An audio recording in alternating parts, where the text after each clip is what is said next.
Ketegangan terjadi saat warga menghentikan sebuah mobil taksi listrik berwarna hijau di Jalan Batusari, Kebonjeruk, Jakarta Barat. Warga yang emosi mengerumuni kendaraan dan nyaris terlibat keributan dengan sopir taksi. Insiden terjadi saat seorang siswi SMP yang hendak pulang sekolah dan diboncengi ibunya mengendarai sepeda motor ditabrak dari arah belakang taksi listrik. Akibatnya korban jatuh dan mengalami luka di bagian wajah, sementara kondisi sang ibu selamat. Jadi dia sama ibunya, mau belok ke kanan, mau belok ke RTP Mesku, tiba-tiba ada taksi yang elektrik. Yang hijau itu ya? Iya. Jadi posisinya anaknya masuk ke kolong mobil. Korban dievakuasi oleh warga ke dalam mobil taksi listrik ke rumah sakit untuk mendapatkan pertolongan medis. Dari Jakarta, Miftahul Ghani melaporkan.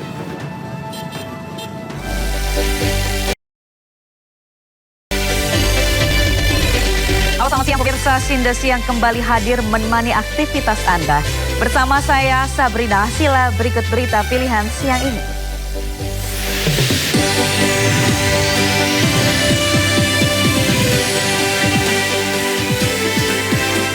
Presiden Prabowo Subianto menghadiri peringatan Hari Buruh di Monas, Jakarta.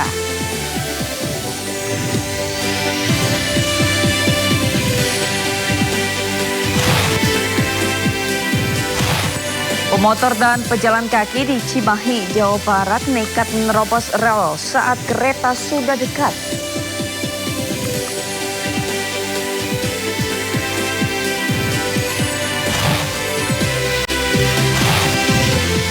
Israel melakukan 149 serangan terhadap layanan kesehatan di Lebanon yang menewaskan 100 orang.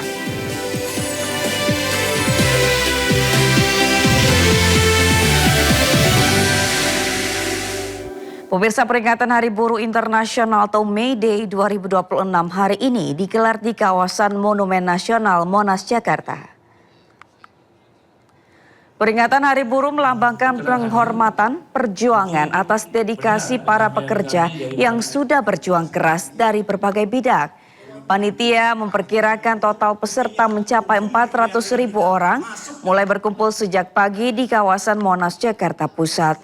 Sekitar 99% buruh dari berbagai konfederasi disebut akan turut hadir bersama elemen masyarakat lain. Presiden Prabowo Subianto juga dijadwalkan akan menyampaikan pidato khusus pada hari ini dan disebut akan membawa pesan bagi buruh Indonesia. Jadi teman-teman sekali lagi.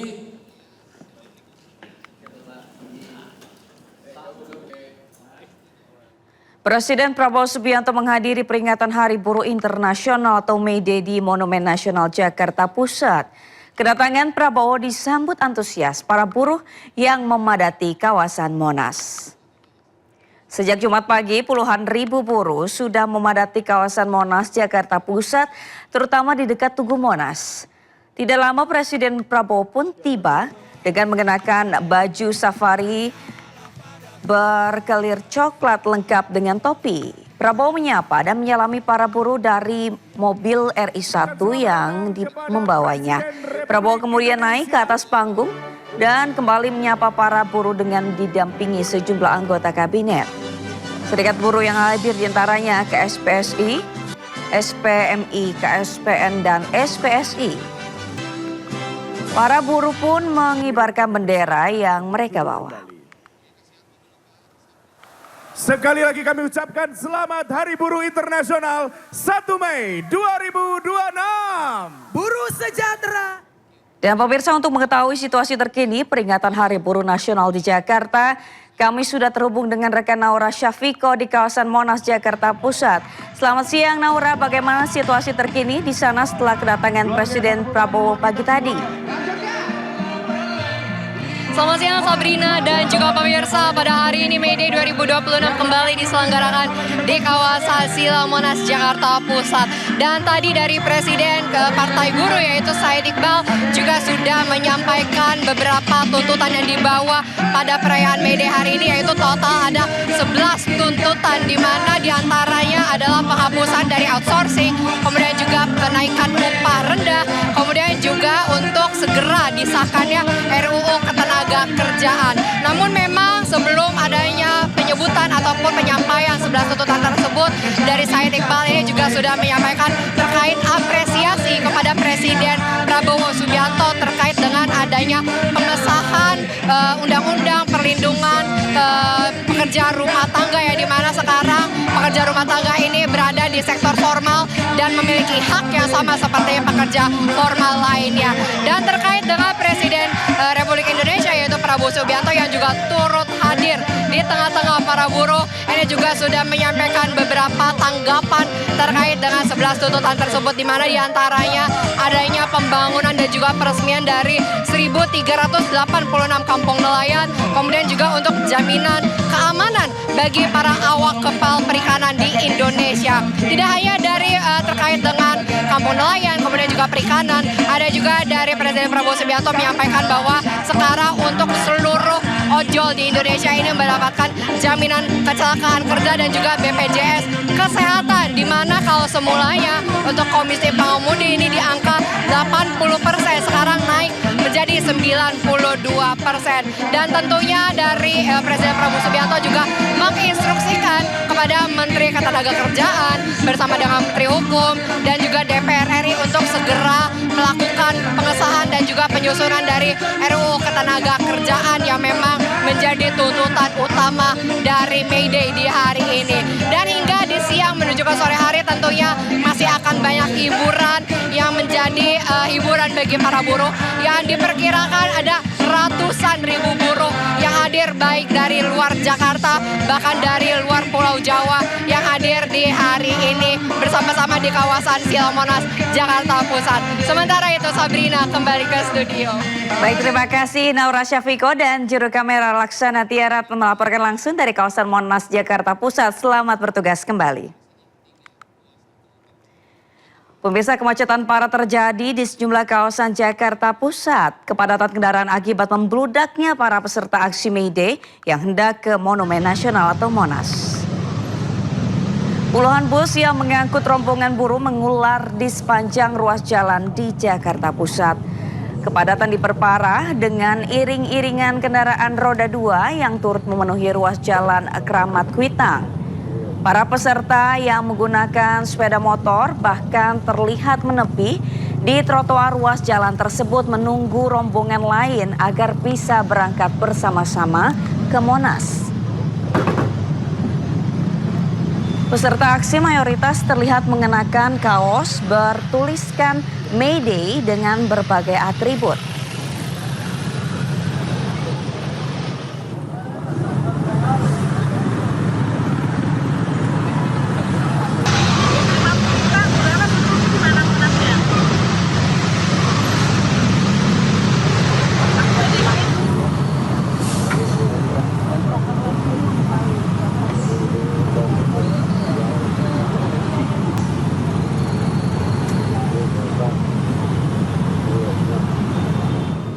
Pemirsa, tidak hanya pekerja dari wilayah industri di Jakarta Barat, ratusan buruh asal kota Tangerang, Banten turut memperingati Hari Buruh yang digelar di kawasan Monas, Jakarta Pusat.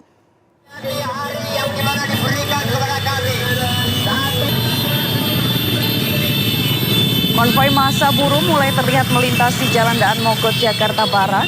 Tidak hanya buruh dari wilayah industri di Jakarta Barat, massa juga berasal dari wilayah kota Tangerang. Dengan membawa sepeda motor, mereka bergerak menuju ke kawasan Monas untuk memperingati Hari Buruh Internasional. Sejumlah bus-bus pariwisata yang mengangkut buruh juga terlihat melintas di lokasi. Konvoi ratusan buruh ini juga dikawal jajaran Polres Metro Jakarta Barat.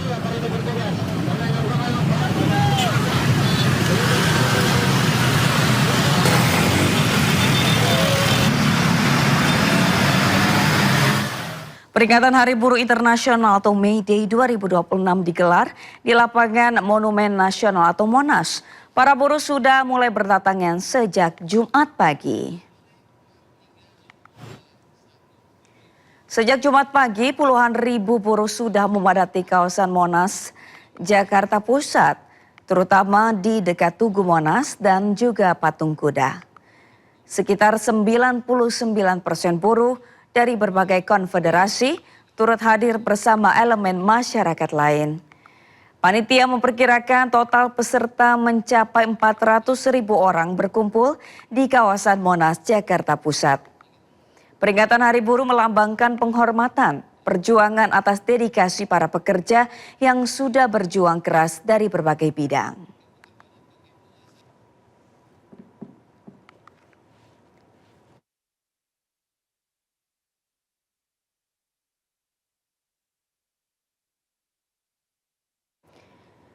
Dan pemirsa, seperti apa kondisi aksi massa di kawasan Patung Kuda? Sudah ada rekan Salam Pulungan dan juru kamera Jemi Jasin. Selamat siang, Salam. Bagaimana situasi terkini di kawasan Patung Kuda? Apakah masih dipadati oleh massa demo buruh? Ya, Sabrina dan juga pemirsa, inilah situasi terkini dari titik kami melaporkan di kawasan Patung Kuda, di mana memang dari informasi kami dapatkan ini total ada 200.000 buruh yang hadir di kawasan Monas untuk memperingati Hari Buruh Internasional 2026. Bisa dilihat ya, antusias dari para buruh ini di kawasan luar Patung Kuda ini sudah ramai dari masa aksi yang saat ini memang beristirahat untuk mencari makan dan juga minum di kawasan sekitaran Monas, Jakarta Pusat ini. Dan dapat kami informasikan juga kepada Anda, Sabrina dan juga pemirsa, memang antusiasmenya ini semakin siang justru semakin ramai didatangi oleh para masa aksi buruh yang datang ini tidak hanya dari kawasan Jabodetabek saja, tapi juga dari kawasan Jawa Barat, Jawa Tengah dan juga Jawa Timur ini hadir untuk turut meramaikan masa aksi buruh di Hari Buruh ini, terutama di kawasan Monas, Jakarta. Karena memang ini tadi ada Presiden Prabowo Subianto yang turut memberikan pidatonya di hadapan para buruh untuk terkait dengan kesejahteraan para buruh tentunya. Dan dapat kami informasikan juga bahwa memang ini banyak sekali beragam dari para buruh yang datang ini, tidak hanya dari kawasan Jakarta saja, yang memang jenis ragam dari buruhnya ini juga turut beragam, mulai dari buruh tani, kemudian juga ada buruh pabrik dan juga lain-lainnya yang sama-sama turut memeriahkan dan juga turut menyuarakan aspirasinya terkait dengan kesejahteraan buruh tentunya. Dan dapat kami informasikan juga kepada Anda, Sabrina dan juga pemirsa, memang dari pantauan kami di lapangan sejak pagi hari tadi, memang ada sejumlah poin tuntutan yang turut dibawa oleh para buruh di kawasan Monas, Jakarta Pusat ini. Salah satunya terkait dengan tuntutan hostum atau hapus outsourcing dan juga tolak upah murah, kemudian juga ada menuntut revisi Undang-Undang Cipta Kerja, pengesahan RUU perampasan aset, perlindungan pekerja rumah tangga, reformasi pajak, dan juga pencegahan PHK. Karena memang dari beberapa poin yang tadi juga kami sudah sebutkan begitu, ini memang terjadi dalam beberapa waktu belakangan ini fenomenanya sangat tinggi sekali ya, terkait dengan salah satunya adalah badai PHK yang terjadi di mana-mana, yang tentunya ini juga turut membuat kekhawatiran bagi para kaum buruh nantinya jika mereka terkena PHK, tidak ada yang bisa menjamin kehidupan mereka nantinya ke depannya. Dan inilah yang turut serta disuarakan oleh para kaum buruh. Memang kalau kita perhatikan secara seksama, di bagian samping Patung Kuda ini memang ada sejumlah masa aksi juga yang turut menyuarakan aspirasinya di hadapan para buruh tentunya untuk menyuarakan terkait dengan tuntutan-tuntutan poin tadi terkait dengan pengurangan karyawan, kemudian juga ada PHK yang terjadi di mana-mana. Dan memang ini banyak sekali masa aksi buruh yang beragam kostumnya juga yang turut dipakainya, mulai dari ada yang berwarna merah marun, kemudian juga ada yang berwarna putih, dan juga ada yang berwarna biru. Ini memang menandakan mereka ini datang tidak hanya dari kawasan satu daerah saja, tapi memang ada banyak sekali daerah yang datang langsung ke Monas untuk menyuarakan aspirasinya terkait dengan kesejahteraan buruh tentunya. Dan dapat kami informasikan juga kepada Anda, Sabrina dan juga pemirsa, memang kalau sejak pagi hari tadi kami memantau, ini sistem pengalihan arus lalu lintas ini sudah mulai diterapkan sejak pagi hari tadi, hingga saat ini pun sejatinya ini masih diterapkan ya. Jalan Medan Merdeka Barat ini masih ditutup karena memang informasi kami dapatkan tadi untuk arus kendaraannya sendiri, mulai dari bus dan juga kendaraan-kendaraan dari para masa aksi ini melintasi jalan kawasan di Medan Merdeka Barat, sehingga ini akses jalannya langsung ditutup untuk para masa aksi ini bisa turun dari kendaraan bus maupun juga kendaraan-kendaraan yang mereka turut bawa pada pagi hari tadi. Dan memang terjadi pengalihan arus lalu lintas, penutupan jalur di kawasan Medan Merdeka Barat, dan tentunya ini arus lalu lintasnya dialihkan menuju Jalan Kemanggisan dan juga Budi Kemuliaan maksud kami, dan juga Jalan Kebon Siri yang bisa dilintasi untuk jalur alternatifnya dilintasi oleh para masyarakat yang hendak melintasi di kawasan sekitaran kawasan Monas Jakarta Pusat ini. Dan dapat kami informasikan juga kepada Anda, Sabrina dan juga pemirsa, memang kalau dari informasi kami dapatkan bahwa untuk acaranya sendiri ini masih berlangsung hingga siang hari nanti, sehingga masyarakat yang akan melintasi di kawasan jalur sekitaran Monas ini bisa mencari jalur alternatif lainnya agar tidak terjebak dalam kemacetan, karena memang kemacetannya pada pagi hari tadi ini juga semakin parah karena memang ada banyak sekali ribuan bus yang datang di kawasan Monas, sehingga ini masyarakat diminta untuk mencari jalur alternatif lain di kawasan jalur sekitaran Monas Jakarta Pusat ini. Dan dapat kami informasikan juga ya, ini banyak sekali masa aksi yang juga sudah mulai berdatangan kembali untuk meramaikan kawasan Monas, yang tentunya ini masa aksi ini juga tidak hanya datang dalam hitungan puluhan saja, tapi juga banyak sekali yang ratusan masa aksi buruh yang datang dari berbagai daerah untuk menyuarakan aspirasinya terkait dengan kesejahteraan buruh dan juga fenomena yang terjadi selama beberapa waktu belakangan ini. Sabrina. Baik, terima kasih. Salam Pulungan melaporkan langsung dari kawasan Patung Kuda Jakarta Pusat. Selamat bertugas kembali. Kita beralih ke informasi lain pemirsa, panel listrik di apartemen Mediterania Tanjung Duren Jakarta Barat terbakar. Petugas pemadam kebakaran mengevakuasi penghuni apartemen menggunakan tangga.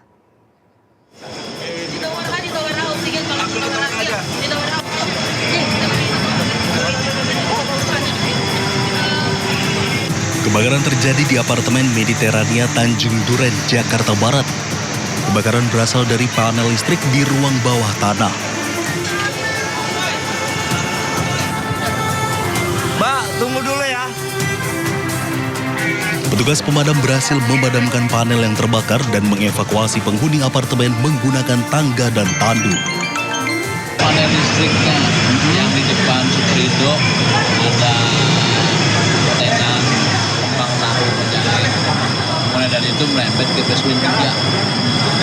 Basement 3 gedenya di panel bawah.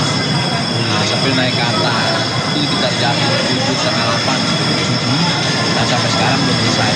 Cuma lagi pemadaman belum selesai. Cuma proses evakuasinya. Hingga kini penyebab kebakaran masih diselidiki petugas. Dari Jakarta, Miftahul Gani, iNews melaporkan. Petugas mengevakuasi 89 penghuni apartemen Mediterania Jakarta Barat yang terjebak kebakaran. 20 penghuni harus dilarikan ke rumah sakit akibat sesak nafas menghirup asap.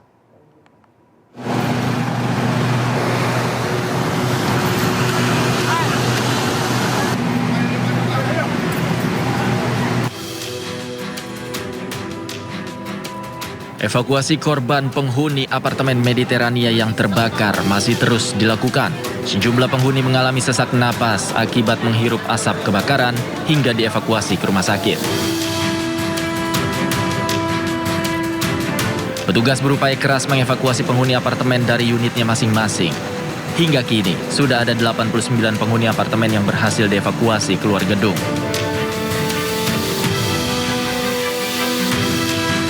Untuk proses evakuasi saat ini masih berjalan, jadi masih bertambah. Ya, kemungkinan belum ada waktu yang bisa ditentukan selesai kapan, karena di sini ada 35 lantai.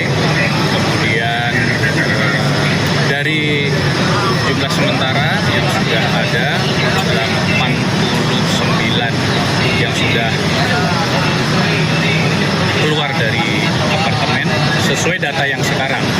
Tetapi kami juga masih butuh dari paguyuban penghuni setempat apabila ada informasi yang sejak pagi sudah duluan keluar dari unit, itu juga kami butuh datanya.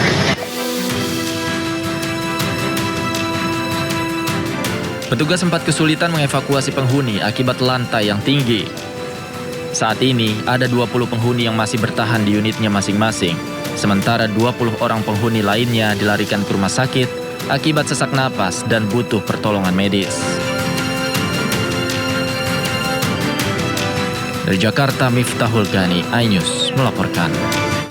Pemirsa, sempat berhenti karena kecelakaan di Bekasi Timur, KRL relasi Cikarang dan kereta jarak jauh kembali beroperasi normal. Menteri Perhubungan dan Direktur Utama PT KAI meninjau langsung operasional KRL relasi Cikarang. Usai melakukan evakuasi, seluruh rangkaian gerbong kereta KRL relasi Cikarang dan kereta jarak jauh kembali beroperasi normal. Penumpang antusias dengan kembali beroperasinya KRL relasi Cikarang ini. Menteri Perhubungan Dudi Purwagandi dan Direktur Utama PT KAI Bobi Rashidin meninjau secara langsung.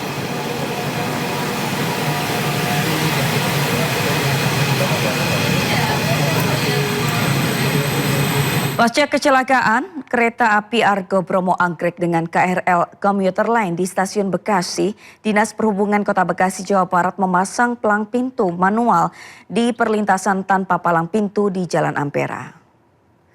Palang pintu manual resmi dipasang sebagai langkah antisipasi awal. Penambahan personel juga dilakukan di mana setiap hari 4 petugas disiagakan. Pengamanan berlangsung dari pukul 05.00 hingga 22.00 waktu Indonesia Barat menyesuaikan jadwal perjalanan kereta terakhir. Tingginya lalu lintas harian rata-rata atau LHR di kawasan ini menjadi alasan utama peningkatan pengamanan. Dinas Perhubungan juga berencana menambah sistem peringatan berbasis suara. Alarm akan dipasang dengan radius hingga 500 meter sebelum kereta melintas. Selain itu, pemerintah juga masih mengkaji opsi penutupan perlintasan atau pembatasan akses. Keputusan akan diambil berdasarkan hasil kajian teknis dan koordinasi dengan berbagai pihak, termasuk Kementerian Perhubungan dan pihak kereta api.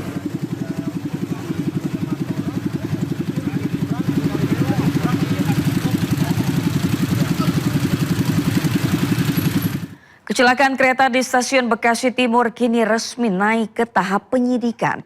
Polisi terus mendalami keterangan saksi dan barang bukti untuk mengungkap penyebab pasti insiden maut tersebut. Penanganan kasus kecelakaan kereta di Stasiun Bekasi Timur saat ini ditangani Subdit Kamnek Ditreskrimum Polda Metro Jaya. Polisi telah mengolah tempat kejadian perkara, pemeriksaan saksi, pengumpulan para bukti, serta pendalaman rekaman CCTV.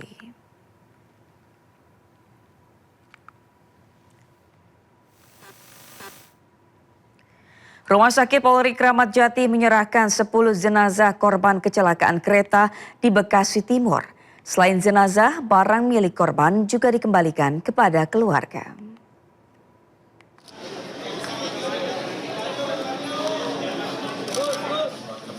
Sepuluh jenazah korban kecelakaan KRL Bekasi Timur diserahkan oleh RS Polri Kramat Jati kepada keluarga. Jenazah seluruhnya merupakan perempuan ini telah berhasil diidentifikasi tim DVI Polri. Satu persatu jenazah dijemput oleh keluarga yang selanjutnya diantar ke rumah duka masing-masing. Pada proses penyerahan jenazah, pihak rumah sakit bersama tim penyidik juga turut mengembalikan barang milik korban ke pihak keluarga. Jumlah korban yang dilaporkan oleh pihak keluarga sampai saat ini sebanyak 10 orang. Pada pukul 14.00 WIB telah dilaksanakan sidang rekonsiliasi untuk menentukan identitas korban dan memutuskan 10 jenazah telah berhasil teridentifikasi. Mayoritas korban meninggal dunia merupakan perempuan berusia 25 hingga 30 tahun dengan usia termuda 19 tahun dan tertua 50 tahun. Korban meninggal berdomisili di wilayah Tambun, Cikarang, dan Cibitung. Pihak Jasara Harja memberikan uang santunan kepada korban meninggal dunia sebesar 50 juta rupiah yang nantinya akan diberikan kepada masing-masing ahli waris. Dari Jakarta, Kia De La Rosa, Dimas Winardi, Dila Aulia, iNews melaporkan. Ratusan warga bersama melaksanakan sholat gaib dan doa bersama untuk para korban kecelakaan kereta api di Stasiun Bekasi Timur. Sejumlah warga bahkan tidak kuasa menahan tangis saat doa bersama berlangsung.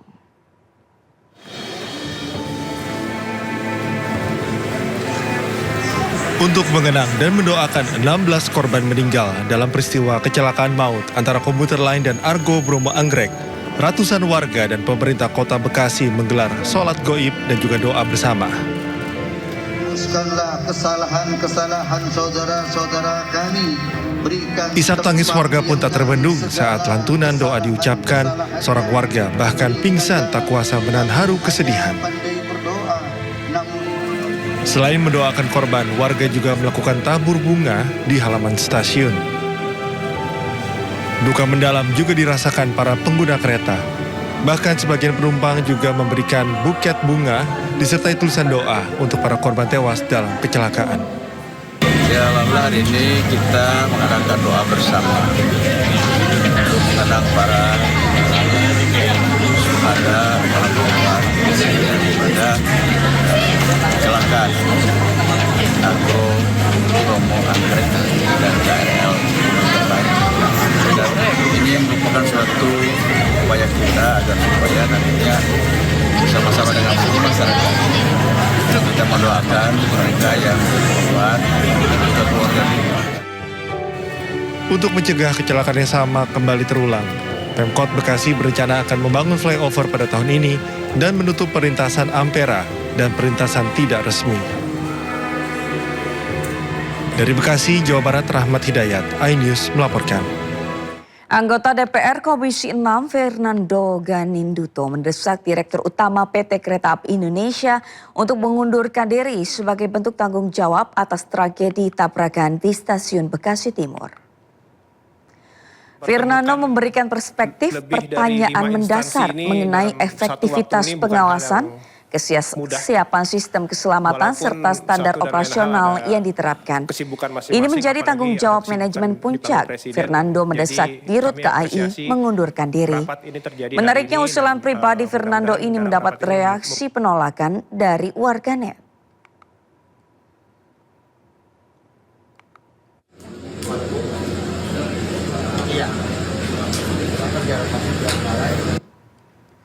Sementara ucapan simpati justru diterima Dirut KAI Bobi Rashidin dari warganet.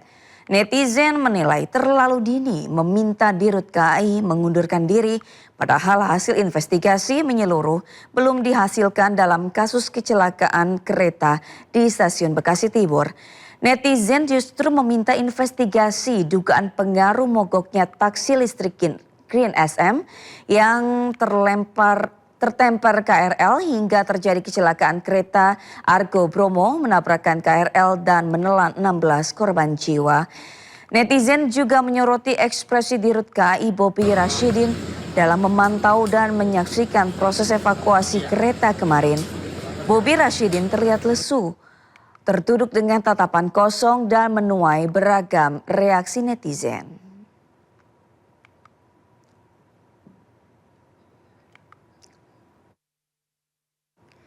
Peristiwa menegangkan kembali terjadi di perlintasan rel kereta.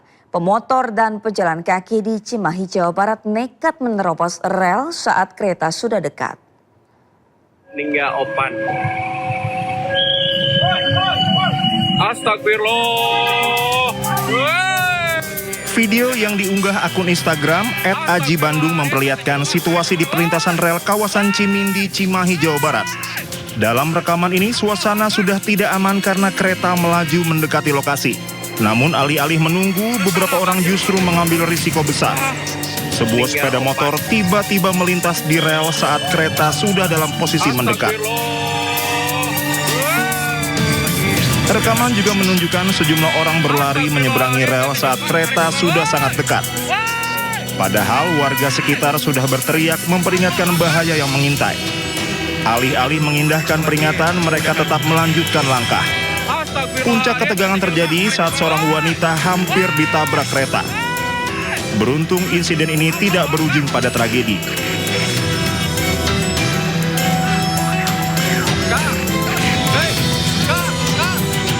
Rekaman juga menunjukkan seorang pengendara sepeda motor yang sedang mendorong kendaraannya karena mogok nyaris tertabrak kereta api.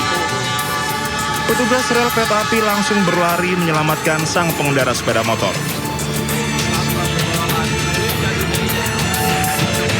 Sementara kecelakaan yang melibatkan kereta api dengan kendaraan roda 4 kembali terjadi.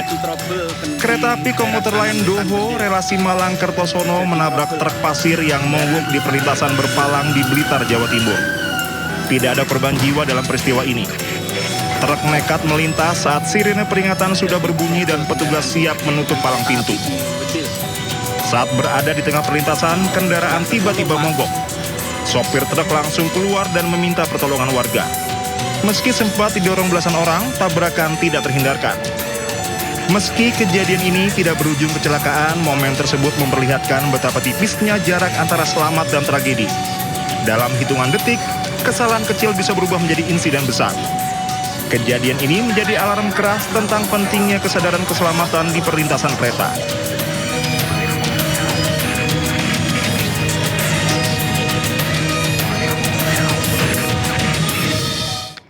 Kita ke informasi lain pemirsa, Kepala Dinas Pemkab Pandeglang mengalami kecelakaan tragis menabrak anak-anak sekolah dasar.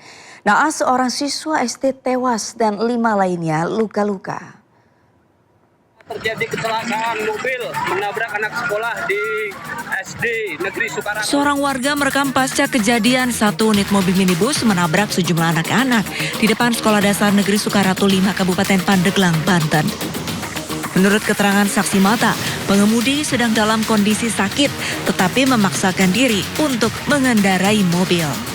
Dari siswa ya, sales nanti rencana mau dibawa ke rumah sakit juga. Bu, informasinya yang bawa kendaraannya itu kepala dinas? Kepala dinas informasinya, dan tadi bisa dilihat sama rekan-rekan wartawan, fotonya juga ya, mungkin rekan wartawan udah tahu ya. Ini itu kepala dinas, posisi dia masih memakai infus Pak. Infus ya, pakai infus. Dia lagi sakit, menurut keterangan dia katanya punya penyakit diabetes. Yang ngendarai, yang nyupirnya dia sendiri? Dia langsung sendiri, karena di dalam mobil itu tidak ada siapa-siapa. Oh, sendiri dia? Sendiri, posisinya sendiri. Kecelakaan bermula saat para siswa sedang bermain di depan sekolah saat jam istirahat. Total ada 8 korban dalam insiden naas tersebut. 1 orang siswa dilaporkan meninggal, 5 siswa lainnya luka ringan, 1 warga luka ringan dan seorang pedagang kritis. Tiba-tiba ada mobil, langsung aja dari langsung nabrak, tiba-tiba anak-anak langsung pada itulah. Nah, posisi anak ibu lagi di mana itu, Bu? Kita lagi pada jajan. Oh, lagi pada jajan ya? Iya, ini sama mulut sama jidat. Diketahui pengemudi merupakan kepala dinas di lingkungan Pemkab Pandeglang. Seluruh korban saat ini tengah menjalani perawatan intensif di RSUD Berkah Pandeglang. Sementara kasus ini masih dalam proses penyelidikan polisi guna mengetahui penyebab pasti kecelakaan. Dari Pandeglang, Banten, Pebi Febrianto, iNews melaporkan. Israel melakukan 149 serangan terhadap layanan kesehatan di Lebanon yang menewaskan 100 orang. Informasi selengkapnya sesaat lagi di Indosiar.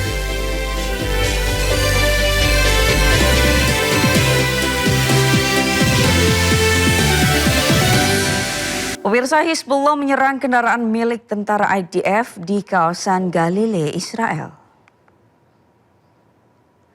Balas serangan, pejuang Hizbullah menargetkan markas militer Israel. Serangan Hizbullah terekam kamera warga terjadi di wilayah Galilea, Israel. Asap tebal terlihat dari kejauhan yang diduga telah menghantam kendaraan milik tentara IDF.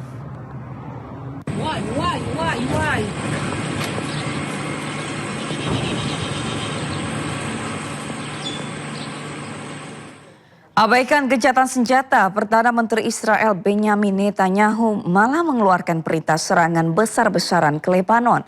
Terbaru, tentara Israel menghancurkan rumah di Lebanon yang diklaim tertanam peluncur roket milik Hizbullah.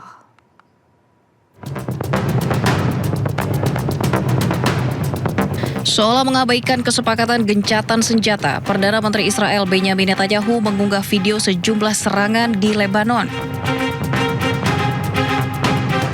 Netanyahu bahkan mengeluarkan perintah serangan besar-besaran di Lebanon Selatan kepada tentara IDF. אנחנו משמידים להם את תשתיות הטרור, אנחנו הורגים להם עשרות רבות של מחבלים ועוד היד נטויה. אנחנו פועלים בתוך רצועת הביטחון, דרומית לליטנית, צפונית לליטנית, בבקה בצפון לבנון. ונתתי הנחיה לפני כמה שבועות על פרויקט מיוחד לחסל את איום הרחפנים. זה ייקח זמן, אבל גם את זה נפוצץ. Tentara IDF menyatakan telah menyerang dan menghancurkan peluncur roket Hizbullah yang tertanam di dalam sebuah bangunan sipil di Lebanon Selatan pada hari Rabu. Peluncur roket teridentifikasi oleh operasi militer di zona keamanan yang dikuasai oleh Israel.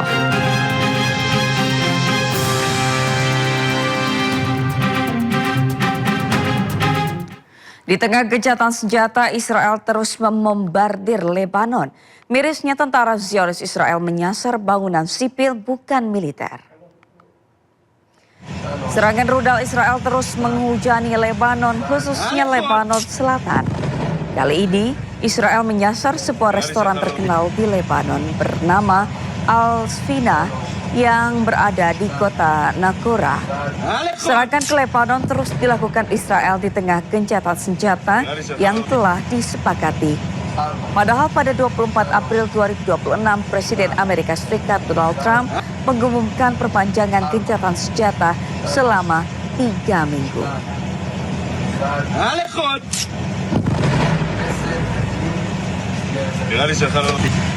Langit di atas Lebanon Selatan diselimuti asap pada hari Selasa waktu setempat, menyusul dugaan serangan Israel terhadap kota Majdalzon, Bazorie, dan Al-Mansuri. Pemerintah Lebanon mengabarkan pesawat tempur Israel menyerang pinggiran kota Bazorie dan arah Wadi Jilo dan kota Al-Mansuri. Media lokal juga melaporkan bahwa sebuah patroli mencapai lokasi yang terkena serangan di kota Majdalzon di distrik Tire, di mana mereka menyelamatkan 3 personel pertahanan sipil yang terjebak di bawah reruntuhan. Sebelumnya pasukan pertahanan Israel mengumumkan bahwa pasukannya telah membongkar 2 terowongan bawah tanah Hizbullah di Kantara, Lebanon Selatan.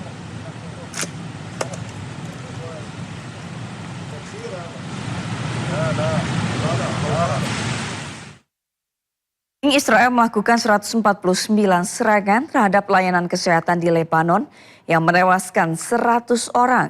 Situasi di Lebanon dinilai PBB sangat rapuh karena serangan Israel menyasar fasilitas publik termasuk para medis.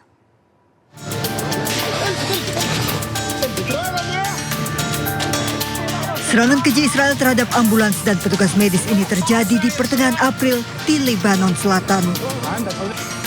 4 para medis yang tengah melakukan penyelamatan tewas di mana ledakan menghantam dekat ambulans. Serangan udara Israel Rabu siang juga menghantam bagian belakang rumah sakit pemerintah Tebnine di Lebanon Selatan. Sebelumnya pada 17 Maret, ambulans yang hendak melakukan penyelamatan juga diserang Israel, menewaskan sejumlah para medis. Menurut data Badan Kesehatan Dunia WHO, Israel melakukan 149 serangan terhadap layanan kesehatan di Lebanon sejak 2 Maret, menewaskan 100 orang dan melukai 233 orang. PBB memperingatkan bahwa situasi di Lebanon sangat rapuh, terutama ketidakamanan di Lebanon Selatan. 3 para medis tewas dalam 2 serangan udara Israel terakhir terhadap sebuah bangunan di daerah Tafri Rabu siang. The incident underscores the risks faced by civilians, including emergency humanitarian workers. According to WHO, since the start of the conflict, the number of attacks on healthcare has climbed to 149, with 100 deaths and 233 injured. Attacks on civilians and civilian infrastructure and health workers are not only unacceptable, they are against international humanitarian law. Israel tidak hanya melanggar kesepakatan gencatan senjata, namun kebiadaban Israel juga menargetkan para medis, warga sipil, serta layanan kesehatan dan infrastruktur publik yang bisa menjadi krisis kemanusiaan seperti yang terjadi di Gaza, Palestina. Militer Israel mencegat dan menahan kapal bantuan kemanusiaan Global Summit Flotilla GSF di perairan internasional. Kapal-kapal ini dihentikan paksa dengan todongan senjata serta komunikasi yang diputus.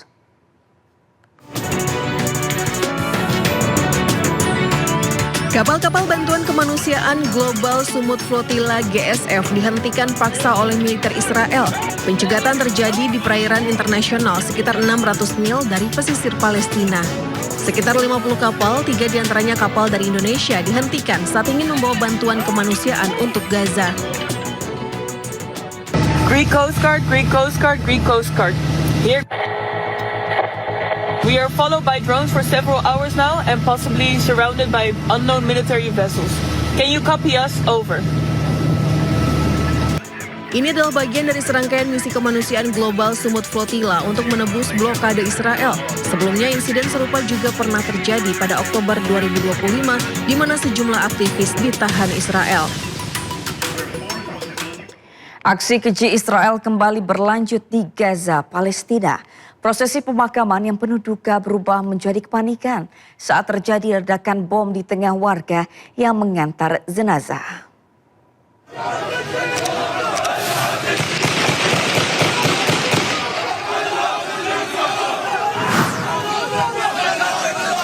Sebuah momen pilu di Gaza berubah menjadi menegangkan ketika warga yang sedang mengantar jenazah menuju pemakaman dikejutkan ledakan bom yang dilakukan tentara Israel. Suasana duka seketika berubah menjadi kepanikan. Sementara beberapa warga yang merekam kejadian tersebut menangkap detik-detik peristiwa terjadi.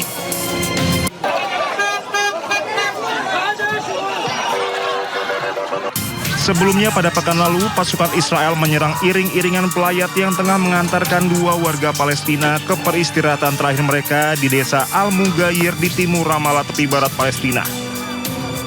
Alih-alih memberikan penghormatan, prosesi pemakaman itu justru disambut tembakan peluru tajam dan gas air mata. Pasukan Israel melepaskan tembakan peluru tajam, granat kejut, serta gas air mata ke arah kerumunan warga saat jenazah hendak dibawa menuju pemakaman desa usai disolatkan di masjid setempat.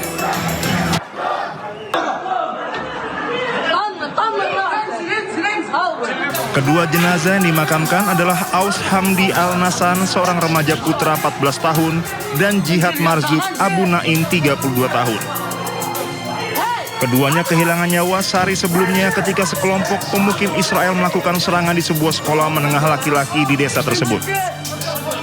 Insiden di Al-Mughayir ini bukanlah peristiwa tunggal, melainkan bagian dari eskalasi kekerasan yang terus meningkat di wilayah pendudukan tepi barat. Sepanjang Maret 2026 terjadi 1.819 serangan yang melibatkan pasukan keamanan maupun pemukim Israel. Pola serangan ini terkonsentrasi di titik-titik rawan seperti Hebron, Nablus, dan Ramallah. Intensitas serangan yang menyasar fasilitas publik seperti sekolah, rumah sakit, dan bahkan prosesi pemakaman menunjukkan adanya tekanan sistematis terhadap warga Palestina di wilayah tepi barat. Di saat komunitas internasional menyerukan deeskalasi, realitas di lapangan justru menunjukkan wajah yang berbeda. Ruang aman bagi warga sipil bahkan dalam suasana berkabung sekalipun kian menyempit. Bagi warga Al-Mughayir, hari Rabu itu semestinya menjadi momen perpisahan terakhir bagi Aus dan Jihad. Namun kepulan asap gas air mata dan dentuman granat kejut di pemakaman desa menjadi pengingat pahit bahwa di wilayah pendudukan, duka pun harus dibayar dengan risiko nyawa.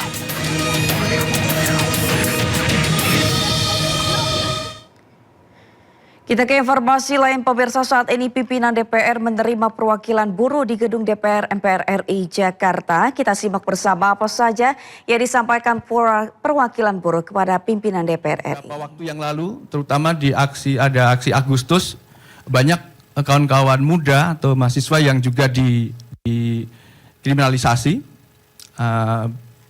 masih ditahan, dan harapan kami itu bisa segera dibebaskan. Dan juga nanti mungkin ada tambahan kawan-kawan khususnya soal reforma agraria, nanti Bu Dewi juga bisa menambahkan secara detail. Selain itu mungkin nanti juga ada tambahan juga mungkin dari beberapa kawan-kawan untuk masuk di problem pokok yang dihadapi khususnya di beberapa sektor tadi. Mungkin itu sebagai pengantar atau pembukaan dari kami. Terima kasih. Assalamualaikum warahmatullahi wabarakatuh. Baik, terima kasih. Memang hari ini acaranya agak digeser pagi. Yang pertama karena kita keterbatasan waktu mau sholat Jumat. Yang kedua DPR RI ini sudah seminggu menjalani masa reses. Kita baru masuk nanti tanggal 12 atau 13 Juni. Nah, sehingga tadi Mei, sehingga kita kemudian karena waktu yang agak mepet, kita menghubungi kawan-kawan yang bisa, yang tidak ke dapil, karena biasanya kan reses pada ke dapil, sehingga ya inilah yang kemudian terkumpul pada hari ini yang bisa menerima kawan-kawan sekalian. Nah, mungkin saya agak menanggapi sedikit tentang Undang-Undang Tenaga Kerja. Tadi juga pemerintah dan DPR sudah sepakat bahwa paling lambat akhir tahun ini kita melaksanakan putusan Mahkamah Konstitusi untuk membentuk Undang-Undang Tenaga Kerja yang baru. Nah, sebenarnya lambat atau cepat dari undang-undang ini sebenarnya tergantung dari kawan-kawan buruh sekalian. Karena mungkin Mas Sunar, Bung Sunar, pada waktu pertemuan kita di halal bihalal atau silaturahmi dengan Apindo, kan sudah ada kesepakatan di situ. Ini organisasi buruh dan Apindo itu akan duduk untuk merumuskan apa-apa yang akan kemudian dibahas di undang-undang. Nah, nanti kalau di situ kemudian sudah matang, baru kemudian dibawa ke DPR, nanti kita kemudian akan bahas bersama. Jadi ini kita balik nih. Bahan-bahannya justru kita minta dari kawan-kawan buruh apa saja sih yang mesti kemudian, ini kan undang-undang baru soalnya. Kita bukan merevisi undang-undang yang lama, karena amanat dari putusan MK adalah kita harus membuat undang-undang ketenagakerjaan yang baru gitu. Nah, ini kita serahkan yang masak teman-teman buruh gitu. Nah, jadi kita tunggu, tapi pada prinsipnya pemerintah juga sudah minta bahwa sampai dengan akhir tahun ini itu undang-undang tenaga kerja harus selesai. Nah, itu tadi supaya kemudian undang-undang itu tidak mubazir, tidak digugat lagi ke MK. Yang monggo ini teman-teman buruh yang masak, nanti kita bahas sama-sama dengan pemerintah dan DPR di sini. Dan itu timnya itu full, akan banyak memang teman-teman dari teman-teman pekerja yang kemudian aktif di situ. Nah, yang kemudian tadi yang kedua ketiga masalah upah buruh sistem outsourcing, juga pemerintah telah bersama-sama dengan kawan-kawan serikat pekerja telah meluncing Satgas Mitigasi PHK dan Kesejahteraan Buruh. Nah, jadi mengenai masalah upah, mengenai masalah sistem outsourcing, kemudian masalah mengenai kalau ada yang mau PHK dan lain-lain, itu bisa dibawa ke situ supaya memutus rantai yang panjang itu. Jadi di situ juga karena ada perwakilan dari kawan-kawan semua, bisa cepat dapat informasinya. Tadi sudah diinfokan juga ke pihak pemerintah dari kawan-kawan pekerja, ada beberapa perusahaan yang dalam 2 bulan, 3 bulan ada rencana PHK. Nah, itu kemudian udah masuk ke Des Satgas Mitigasi PHK dan Kesejahteraan Buruh untuk segera biar diantisipasi. Tadi Presiden juga sudah sampaikan bahwa pemerintah kalau memang kemudian perusahaan-perusahaan itu ada kesulitan, ia akan dibantu, atau bahkan kalau sudah nggak mampu akan diambil alih supaya buruh itu tetap bisa ada tempat bekerja.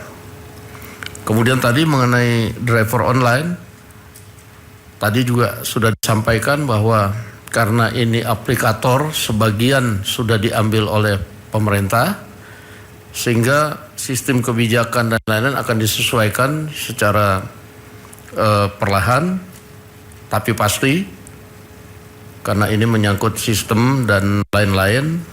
Paling pertama adalah kemudian menurunkan biaya yang diambil oleh aplikator, tadinya 20 atau 10 ini, sehingga aplikator hanya akan mengambil 8% dari yang dikumpulkan.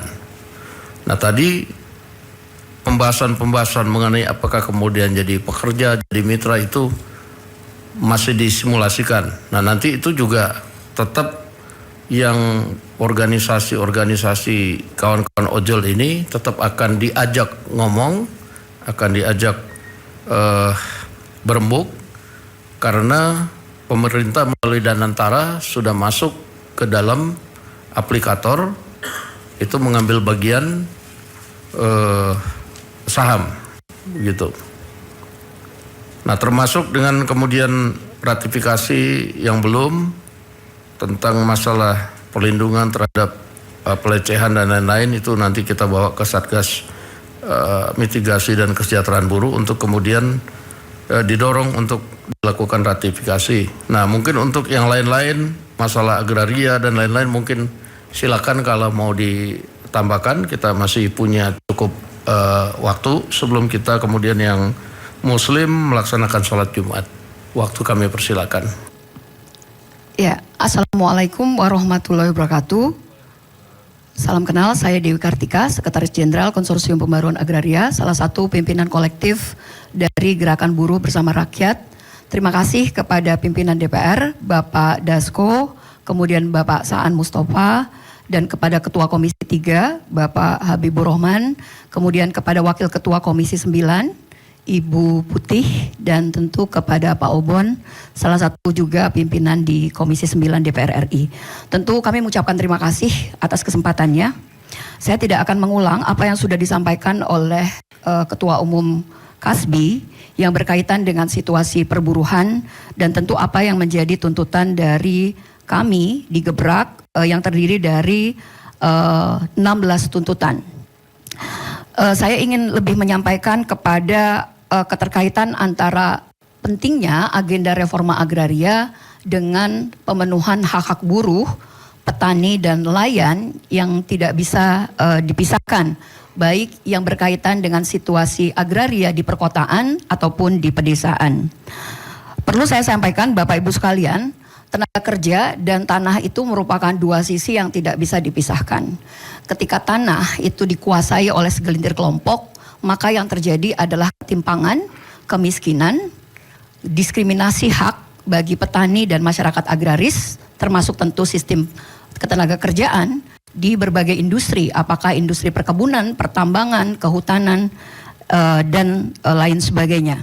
Sehingga tentu perlu dipertimbangkan bagaimana tidak hanya soal sistem ketenaga kerjaan, tapi juga sistem agraria yang berkeadilan. Saya bisa contohkan beberapa hal yang berkaitan dengan kenapa reforma agraria itu penting juga bagi kaum buruh. Salah satu kasus yang paling terbaru adalah bagaimana penertiban kawasan hutan yang dilakukan oleh Satgas, penertiban kawasan hutan yang dilakukan pasca bencana ekologis di Sumatera, salah satunya di Sumatera Utara adalah pengambil alihan dan penghentian konsesi Toba Papelstari yang sudah ditertibkan dan disambut baik sebenarnya oleh kami di Gerakan Reforma Agraria dan Gerakan Masyarakat Adat. Dan tentu dengan penertiban kurang lebih 145.000 hektar yang sekarang konon ada di Satgas penertiban kawasan hutan, seharusnya sebagian dari tanah itu merupakan hasil perampasan wilayah adat itu dikembalikan kepada masyarakat adat Tanah Batak. Itu yang pertama. Kemudian juga berkaitan dengan reforma agraria bagi buruh. Kurang lebih di Toba Papelstari itu ada kurang lebih 6.000 buruh harian lepas. Yang tentu dengan penutupan konsesi TPL itu juga harus dipikirkan, sehingga perlu ada redistribusi tanah bagi kurang lebih 6.000 buruh harian lepas, yang itu juga sangat menggantungkan hidupnya yang sebelumnya di konsesi HTI Toba Papelstari harus dipindahkan kepada bagaimana memastikan buruh ini juga menjadi bagian dari upaya untuk pencapaian swasembada pangan. Di sisi lain Bapak Ibu sekalian bisa saya contohkan juga bagaimana kawan-kawan buruh di perusahaan-perusahaan di Jambi misalnya berkaitan dengan PT Wirakarya Sarti Sinarmas Group itu juga pemukimannya, bedeng-bedengnya itu juga tidak berperikemanusiaan. Sehingga memang sistem industri itu juga harus dikekangkan dalam pelaksanaan reforma agraria sehingga ada akses bagi perumahan yang layak bagi kawan buruh. Itu yang terkait dengan reforma agraria bagi buruh. Di sisi lain misalnya target 3 juta rumah bagi masyarakat berpenghasilan rendah ini juga tidak terkoneksi pada bagaimana pelaksanaan reforma agraria. Harusnya 3 juta rumah bagi masyarakat berpenghasilan rendah, apakah itu buruh, apakah itu petani, apakah itu nelayan, itu harus menjadi bagian dari kerangka reforma agraria baik di pedesaan maupun perkotaan. Jadi bukan sistem cicilan hanya karena suku bunganya rendah. Itu bukan reforma agraria kalau tidak ada pemenuhan hak dasar perumahan yang layak dan akses yang lebih mudah kepada sumber kehidupan. Saya juga ingin menyambungkan momentum May Day ini juga dengan bagaimana kelanjutan aspirasi kaum tani pada Hari Tani Nasional 2025 yang lalu, yang pada waktu itu diterima juga oleh pimpinan DPR. Kita menghitung sudah 211 hari Pak, sejak Pansus Penyelesaian Konflik Agraria dibentuk oleh Pemirsa, rombongan jemaah calon haji embarkasi Surabaya Alsar Probolinggo, Jawa Timur mengalami kecelakaan.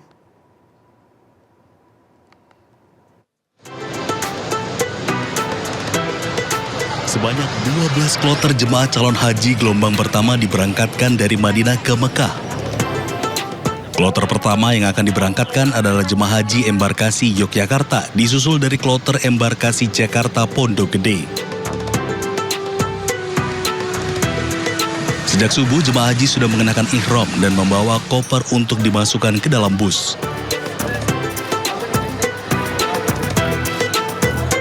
Berdasarkan aturan Arab Saudi, pemberangkatan bus angkutan haji paling pagi pada pukul 7 waktu Arab Saudi.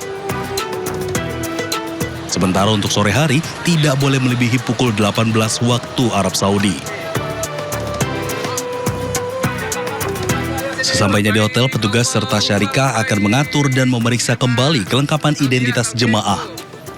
Selanjutnya, jemaah melaksanakan umroh wajib. Dari Madinah, Arab Saudi, Eti Juwitasari, iNews melaporkan. Nah pemirsa, untuk mengetahui informasi terkini suasana jelang ibadah haji di Tanah Suci, kita sudah terhubung dengan jurnalis Indonews Eti Juwitasari di Madinah, Arab Saudi. Selamat siang waktu Indonesia, Eti. Bagaimana situasi terkini jemaah calon haji Indonesia di sana? Selamat pagi waktu Arab Saudi, Sabrina dan pemirsa. Nah, terkait dengan pendorongan jamaah, alhamdulillah kemarin sudah ada 12 kloter yang tergabung dalam 127 bus. Ini pendorongan pertama sudah berhasil dan para jemaah haji sudah tiba di Mekah Al-Mukarramah. Selanjutnya para jemaah haji itu secara bertahap akan melakukan umroh wajib di sana. Dan untuk hari ini sendiri dijadwalkan akan ada 15 kloter yang akan didorong dari Madinah ke Mekah. Nah, dalam pendorongan ini seperti pada pendorongan yang pertama, nantinya para jamaah haji terlebih dahulu mengambil mikot atau berniat ihram di Masjid Bir Ali. Untuk skemanya itu terdapat 2 skema. Yang pertama yaitu skema untuk jemaah haji yang muda dan tidak beresiko, dan yang kedua yaitu skema untuk para jamaah haji lansia dan disabilitas. Jadi untuk skema yang pertama yaitu skema untuk para jamaah haji yang muda dan tidak beresiko ini bisa langsung turun dari bus dan menuju ke Masjid Bir Ali dan berniat ihram dan juga melakukan sholat sunnah ihram. Namun untuk jemaah haji lansia dan disabilitas diimbau untuk tidak turun dari bus dan bisa melafalkan niat dari atas bus dengan didampingi atau dibimbing oleh PPI Arab Saudi, Tusi Bimbingan Ibadah. Kalau sudah melakukan atau berniat ihram, maka sejumlah larangan ihram pun berlaku. Seperti untuk jemaah haji laki-laki yaitu dilarang untuk menutup kepala, yaitu memakai topi ataupun menutupnya pakai sorban, pakai peci, sudah tidak boleh. Dan yang kedua yaitu tidak boleh memakai alas kaki yang menutup mata kaki. Selanjutnya untuk jemaah haji wanita yaitu dilarang untuk memakai menutup muka, menggunakan cadar ataupun menggunakan masker. Dan itu tidak boleh juga menutup telapak tangan. Jadi tidak boleh kita telapak tangan kita ditutup oleh sarung tangan atau segala macamnya. Untuk itu diimbau bagi para jamaah haji untuk dapat saling mengingatkan antara satu sama lain agar terhindar dari segala larangan-larangan untuk melaksanakan umroh dan umroh bisa berjalan dengan lancar sesuai syariat. Kembali ke rekan Sabrina. Baik, terima kasih Eti Juwitasari melaporkan langsung dari Madinah, Arab Saudi. Selamat bertugas kembali dan juga hati-hati. Rombongan jemaah calon haji embarkasi Surabaya asal Probolinggo, Jawa Timur mengalami kecelakaan. Kecelakaan terjadi di kawasan Jabal Magden, Madinah. 5 jemaah terluka sementara sopir bus luka berat. PLH Kepala Kementerian Haji dan Umroh Kabupaten Probolinggo Ervin Syarif Arifin membenarkan kejadian ini. Menurutnya kecelakaan terjadi saat rombongan ziarah. Jumlah penumpang bus sekitar 45 orang.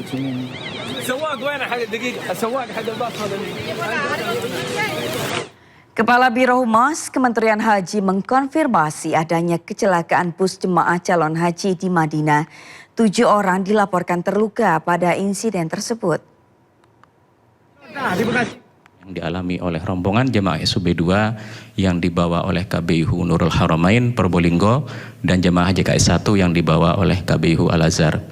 Kronologi yang kami terima pada 28 April 2026 pukul 10.30 waktu Arab Saudi, bus SUB 2 yang sedang melaju menabrak lambung bus JKS 1. Dilaporkan korban yang mengalami luka sebanyak 7 jemaah dari JKS 1, 2 orang jemaah dari SUB 2 dan 1 pengurus KBIHU Nurul Haramain. Hingga saat ini masih ada 1 jemaah yang dirawat di Rumah Sakit Al Hayat Madinah atas nama Sri Sugi Hartini, 60 tahun, asal Kloter SUB 2. Tawarkan layanan haji ilegal, 3 WNI ditangkap di Arab Saudi. Sejumlah uang, perangkat komputer dan kartu haji palsu diamankan dari apartemen pelaku. Patroli keamanan menggerebek apartemen yang dihuni ketiga WNI di Mekah, Arab Saudi. Ketiga WNI pelaku penipuan ini diduga memasang iklan menyesatkan di media sosial menawarkan layanan haji ilegal. Arab Saudi terus menggencarkan patroli di dunia maya untuk memberantas haji ilegal sebulan jelang puncak haji. Berhasil menangkap sejumlah warga Saudi dan WNA. Pelaku terancam denda setara 463 juta rupiah, dihukum penjara, deportasi, hingga dilarang masuk Saudi 10 tahun.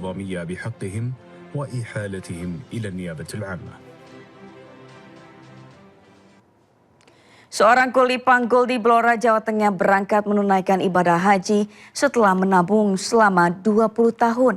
Dengan tekad yang kuat, dirinya mengumpulkan uang Rp4.000 setiap harinya.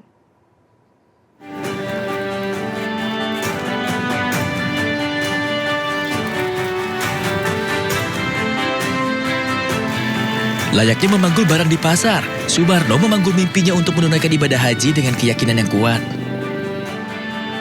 Kuli panggul di Pasar Tunjungan, Blora, Jawa Tengah ini dengan giat mengumpulkan uang dari upahnya setiap hari. Dalam sehari, ia menerima penghasilan Rp30.000 hingga Rp40.000. Subarno menyisihkan Rp4 hingga Rp5.000 setiap harinya selama 20 tahun dengan keyakinan dapat bertamu ke rumah Allah. Meskipun jadwal sempat tertunda 2023 lalu akibat pandemi, usaha Sumarno akhirnya terbayar lunas di tahun ini. Ya, buat makan aja susah kok naik haji.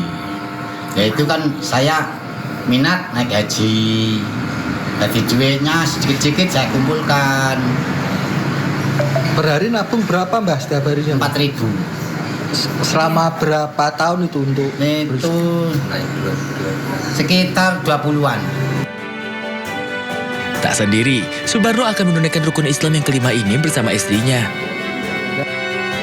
Dirinya dijadwalkan untuk bertolak ke Tanah Suci tanggal 5 Mei mendatang. Dari Blora, Jawa Tengah, Heri Purnomo, A-News melaporkan. Mimpi untuk menunaikan ibadah haji akhirnya bisa diraih seorang pedagang rujak kangkung di Subang, Jawa Barat. Usai mengumpulkan uang bertahun-tahun, dirinya akan bertolak ke Tanah Suci pada tahun ini.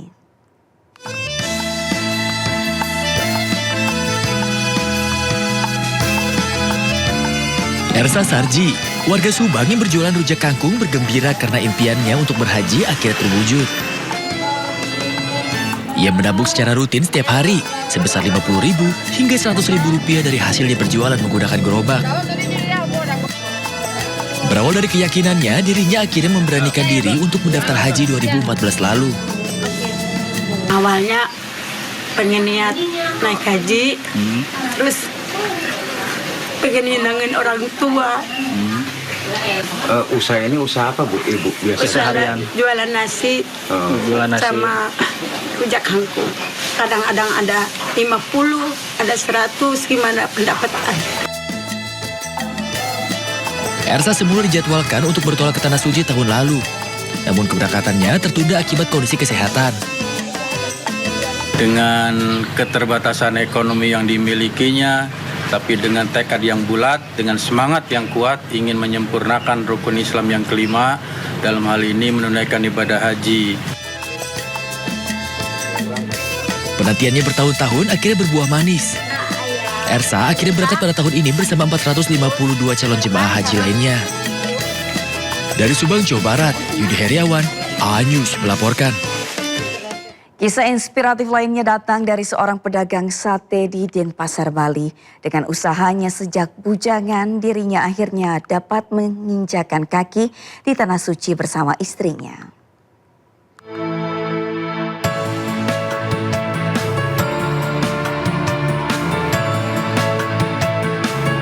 Inilah Paidi, seorang pedagang di Denpasar, Bali yang menjajakan sate lezat setiap harinya. Namun siapa sangka, sate-sate dijualnya dapat membawanya berhaji bersama istrinya Hamidah. Impian Paidi untuk menyempurnakan ibadahnya ini telah muncul sejak dirinya bujangan. Ia rutin mengumpulkan hasilnya berjualan mendorong gerobak sejak pukul 4 sore hingga 10 malam.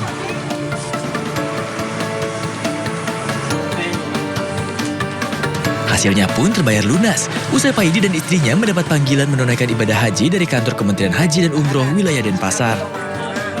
Kalau saya ini pendaftaran 2013, daftar haji. Baru saat ini dipanggil karena tahun kemarin itu baru cadangan. Ya ketika dipanggil, alhamdulillah dalam hati ini serasa menangis.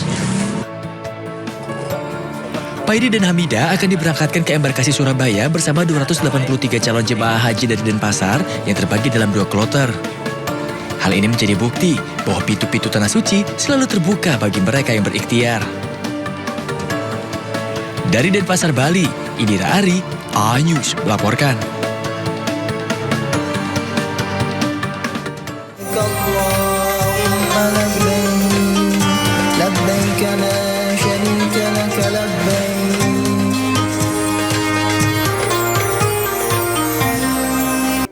Pemirsa, 27 orang warga asing yang diduga menjadi korban penyekapan dievakuasi jajaran Satreskrim Polresta Denpasar. Diduga para korban tersebut akan dipekerjakan sebagai scammer atau penipuan.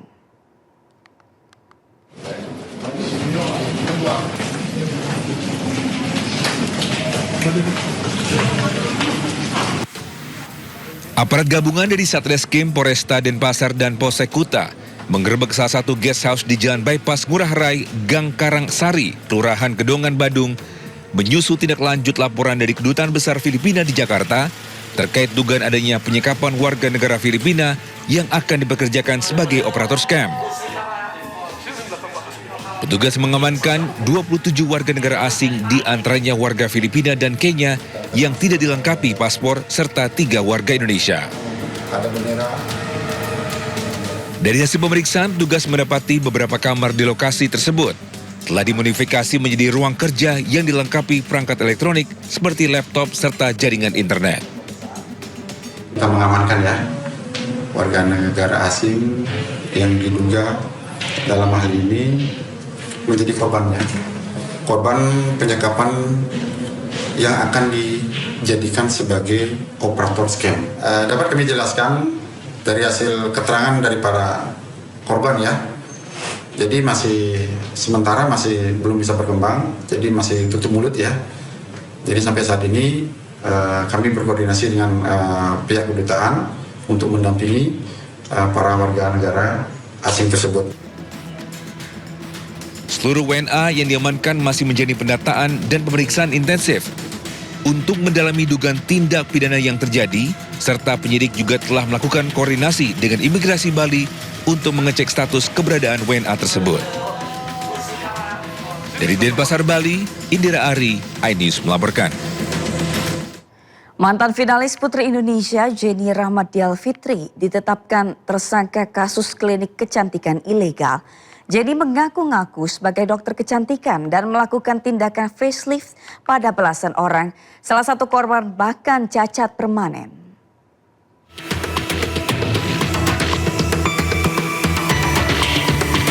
Dari panggung gemerlap putri Indonesia, Jenny Ramdial Fitri kini mendekam di penjara. Mantan finalis Putri Indonesia Riau 2024 ini ditetapkan sebagai tersangka kasus klinik kecantikan ilegal. Jenny diduga menjalankan praktik sebagai dokter kecantikan tanpa memiliki latar belakang tenaga medis maupun tenaga kesehatan. Sejak tahun 2024 di sebuah ruko yang disewanya di Jalan Tengku B, Kecamatan Bukit Raya, Kota Pekanbaru. Jenny diduga mengaku sebagai dokter kecantikan dan melakukan tindakan operasi kepada pasien dengan iming-iming memberi harapan besar kecantikan. Ada sekitar 15 orang yang menjadi korban yang mengalami luka infeksi di bagian wajah dan kepala. Salah satu korban bahkan cacat permanen. Estetik klinik. Nah, di situ dia melakukan tindakan medis sampai kerusakan fisik yang sangat fatal terhadap klien kami. Seperti alisnya hancur, mukanya terbelah, sampai kuping, sampai juga mulutnya hancur dan juga bibirnya. Tim Subdit 4 di Treskrimum Polda Riau melakukan penggeledahan dan mengamankan sejumlah peralatan medis kecantikan untuk dijadikan barang bukti. Dilakukan oleh pelaku ini adalah memberikan tindakan medis ya, tindakan kecantikan di klinik yang bersangkutan dengan variasi harga dari 1,5 juta sampai 16 juta rupiah. Yang mana di klinik tersebut dipajang sertifikasi-sertifikasi yang dimiliki oleh tersangka seolah-olah telah memiliki keahlian di bidang kecantikan ini. Usai menggeledah, polisi langsung menyegel dan menggembok klinik milik mantan finalis Putri Indonesia asal Riau tersebut. Dari Pekanbaru, Riau, Indra Yose Rizal, iNews melaporkan. Diduga alami remblong, sebuah truk menabrak separator Transjakarta di Selipi, Jakarta Barat. Sebuah truk terlihat melaju tidak terkendali di Jalan Gatot Subroto arah Selipi, Jakarta Barat dekat halte Petamburan pada Kamis pagi. Truk diduga alami remblong saat melaju di jalan yang menurun. Sopir truk membanting setir dan menabrakkan kendaraannya ke beton pembatas jalur Transjakarta hingga akhirnya berhenti di kolong flyover.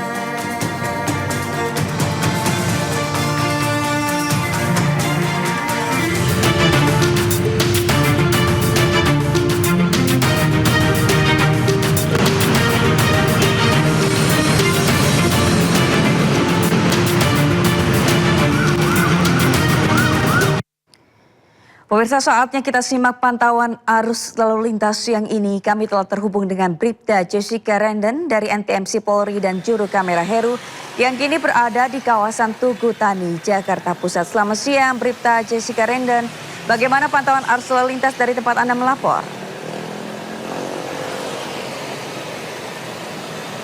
Baik, terima kasih Sabrina dan selamat siang pemirsa. Siang hari ini saya berada di kawasan Tugu Tani, Jakarta Pusat. Dan dapat kita pantau bersama kondisi arus lalu lintas bertepatan dengan May Day Festa 2026.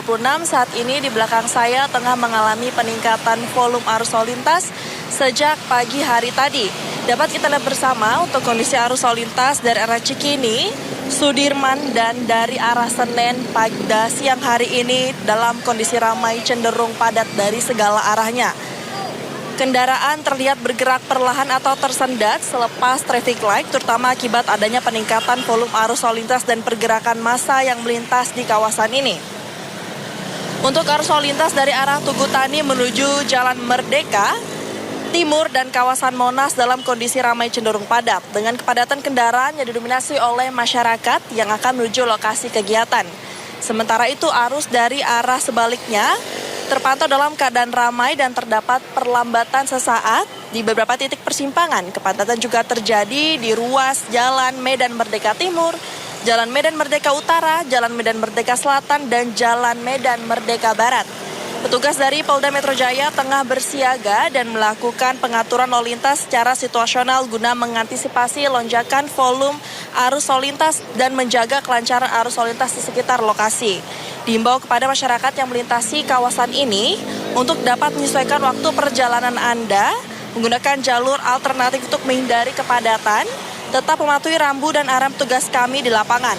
Secara umum untuk kondisi arus lalu lintas di kawasan Tugu Tani menuju Monas dalam kondisi padat dan peningkatan volume arus lalu lintas mungkin akan terjadi hingga sore hari nanti. Dan untuk informasi terkait rekayasa serta kebijakan arus lalu lintas secara lengkap, masyarakat dapat memantau melalui akun resmi Instagram @polda-metro-jaya. Kami mengimbau kepada masyarakat untuk menyesuaikan untuk perjalanan, menggunakan jalur alternatif serta mengikuti arahan petugas kami di lapangan. Mari tertib berlalu lintas untuk menciptakan keamanan, keselamatan, serta kelancaran arus lalu lintas. Dan untuk kondisi arus lalu lintas selengkapnya Anda dapat menghubungi kontakter kami di 15669. Stop pelanggaran, stop kecelakaan, keselamatan milik kita bersama. Salam presisi dan kembali ke studio. Baik, terima kasih Bribda Jessica Renden atas laporannya dari kawasan Tugu Tani. Selamat bertugas kembali dan salam presisi.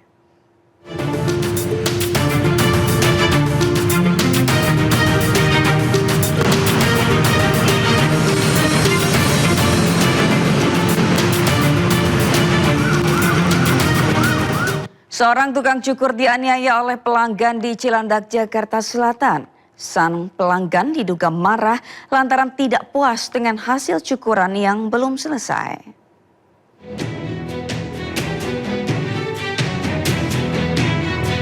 Seorang tukang pangkas rambut, Kamaluddin Budiman, menjadi korban penganiayaan oleh pelanggannya saat sedang bekerja di Jalan Karangtengah, Lebak Bulus, Jakarta Selatan, terekam kamera pengawas. Menurut korban, peristiwa berawal ketika pelanggan meminta dipangkas dengan model koma hair. Namun, saat proses potong rambut masih berlangsung, pelaku mengaku tidak puas dan menilai hasil cukuran terlihat seperti pitak. Padahal menurut korban, proses cukur saat itu belum selesai dan masih dalam perapian. Pelaku yang emosi kemudian memaki, memukul, serta menendang korban. Setelah melakukan aksinya, pelaku meninggalkan lokasi. Dia jarang nyukur ke sini juga, baru 2 kali doang. Kalau dipukul sih belah sini dekat kuping, area kuping, terus keinjak juga sama agak ketoyor ke pojok.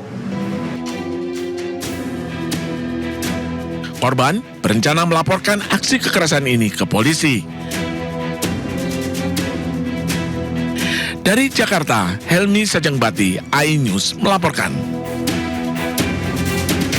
Dan pemirsa, sudah Sinda Siang hari ini. Jangan lupa Anda bisa mendapatkan informasi terkini dan terbaru di kanal YouTube Sinda News atau melalui portal yang menghadirkan berita daerah, berita nasional, dan berita internasional di sindanews.com.